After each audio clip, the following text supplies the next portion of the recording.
Hello, good morning everyone. Ako po si Cesar Salaom Jr. Dito ako ngayon ituturo sa inyo kung paano mag-create ng account sa MMM Philippines.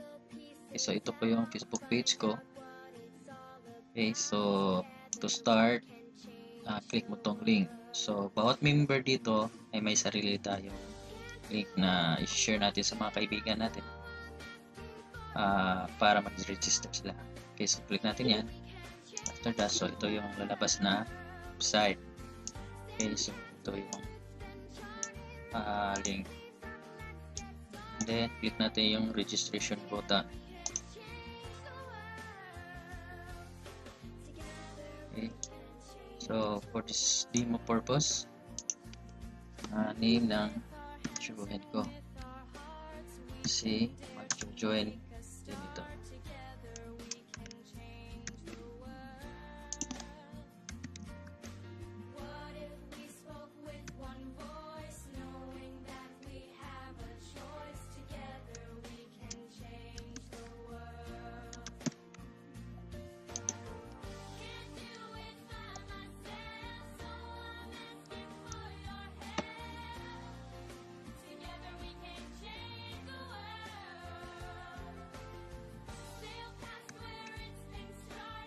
So, Skype, kung mayroong Skype, lagyan natin dyan. Facebook, yung profile natin. It's optional. Pwede natin i-leave dyan. Tapos, click mo itong verification. Okay, tapos, click mo yung box. And then, click register in MMM. So before that,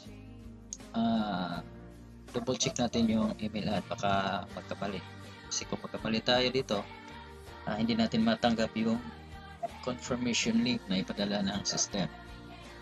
Okay, so ayan, so highly suggested din also na gagamitin niyo ang Gmail kasi nga mas secure siya. Okay, click natin register. Ito yan.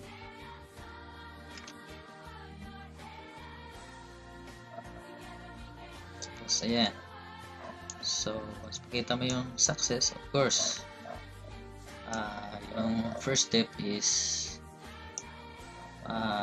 okay na. Then the next step is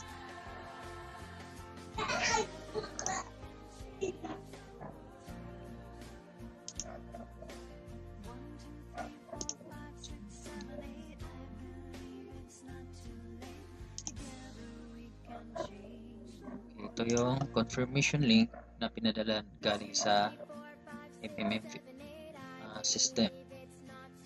So after that, click mo yung ito, password recovery. Okay.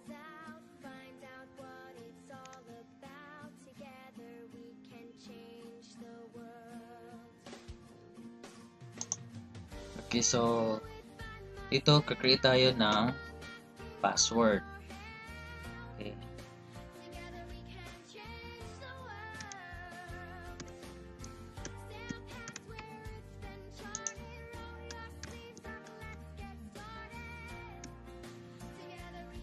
Then, once okay na, click mo yung change password.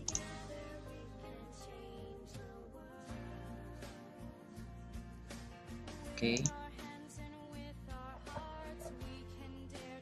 Tapos, add.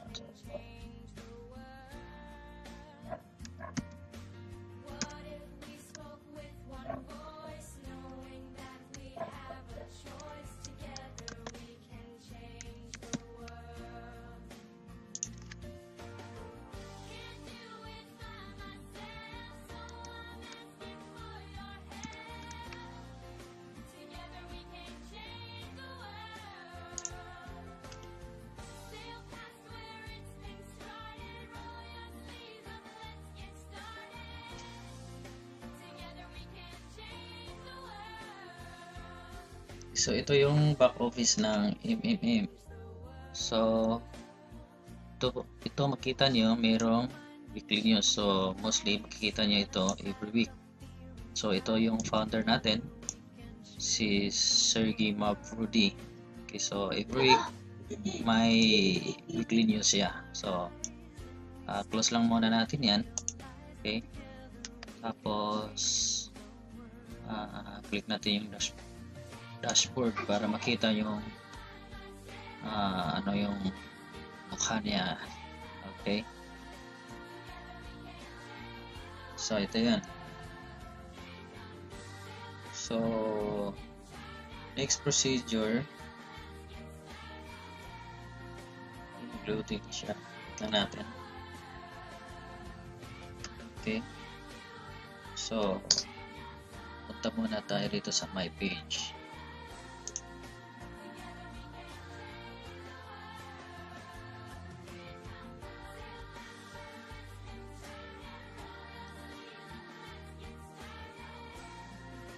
Okay. So, ito. So, kailangan natin ilagay dito yung mga some information details. So, nickname. Yan, see.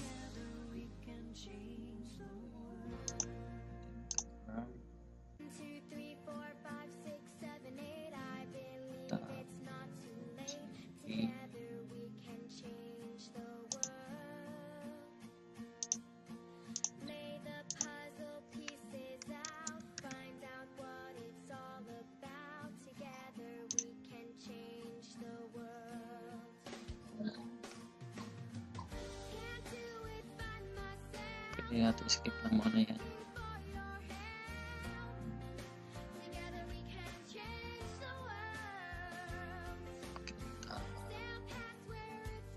So once save,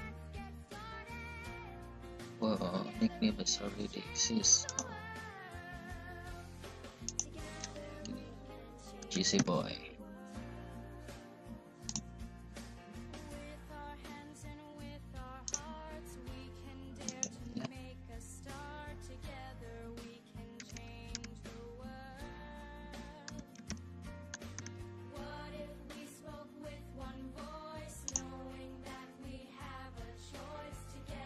Save.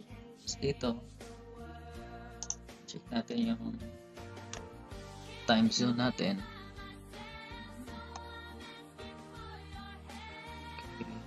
UTC plus 8 tayo. So, tapos Philippine Peso. Save. Okay. Tapos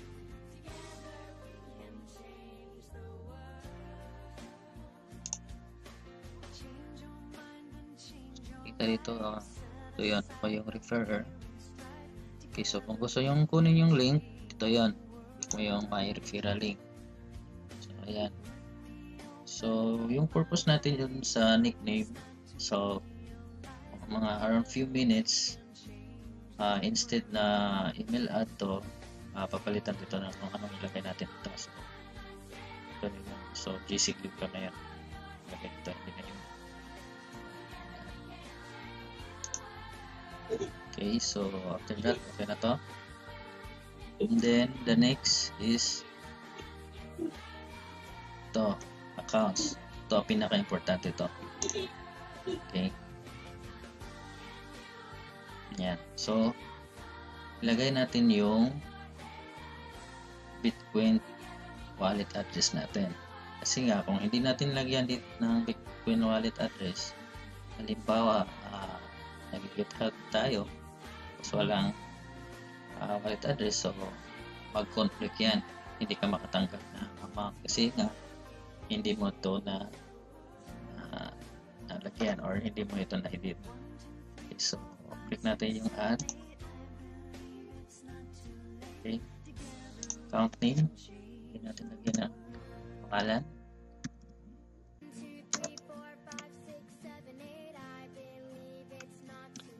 DC. So dito, type mo lang yung BTC. automatic na yan yung Bitcoin bank name.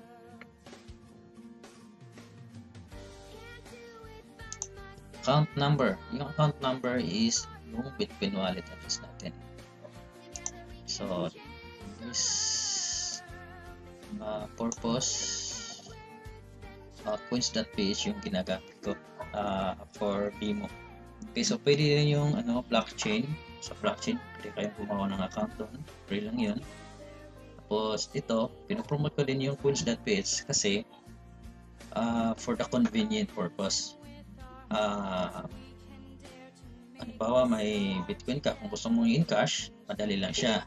Okay, so kung bibili ka rin ng Bitcoin funds, ito din. Okay, so lalo na gagamitin mo yung GCash, instant lang yan. Okay, so paano ba kukunin natin yung wallet address niya? So click mo natin itong receive button. So click natin yan. Okay, so mag-pop up yan.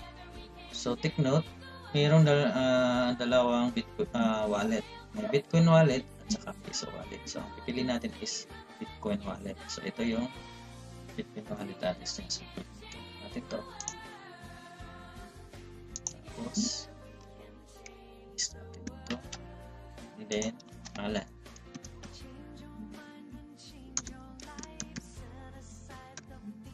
And then save.